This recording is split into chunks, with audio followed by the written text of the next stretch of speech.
പ്രിയമുള്ളവർ, ഇന്ന് നമ്മൾ ഈ രണ്ട് ചോദ്യങ്ങളാണ് ചെയ്യുന്നത്. നോക്കുക, 2/12 പകുതി എത്രയാണ്? സ്വാഭാവികമായിട്ട് നമ്മുടെ ആൻസർ 2/6 ആകാം അല്ലേ? പക്ഷേ അത് തെറ്റാണ്. നമുക്ക് നോക്കാം.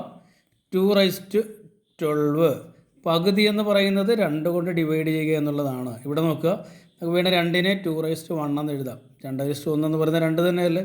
ഇപ്പോൾ ഇവിടെ നോക്കുക, ഇതൊരു എക്സ്പോണൻഷ്യൽ ഫോമാണ്. 2ൻ്റെയും ബേസ് 2 അല്ലേ?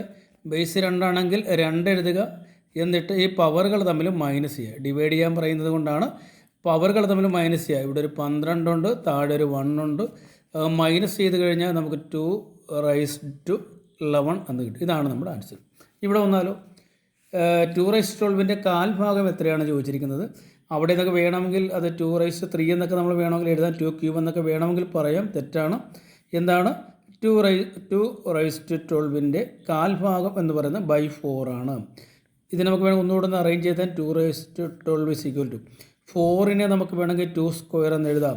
ഇപ്പോൾ 2ൻ്റെയും ബേസ് 1 ആയി, നമുക്ക് ബേസ് 2 എഴുതാം. എന്നിട്ട് ഈ പവറുകൾ തമ്മിൽ മൈനസ് ചെയ്താൽ മതി. 12 - 2 നമുക്ക് 2/10 എന്ന് ആൻസർ കിട്ടും. ഓക്കേ.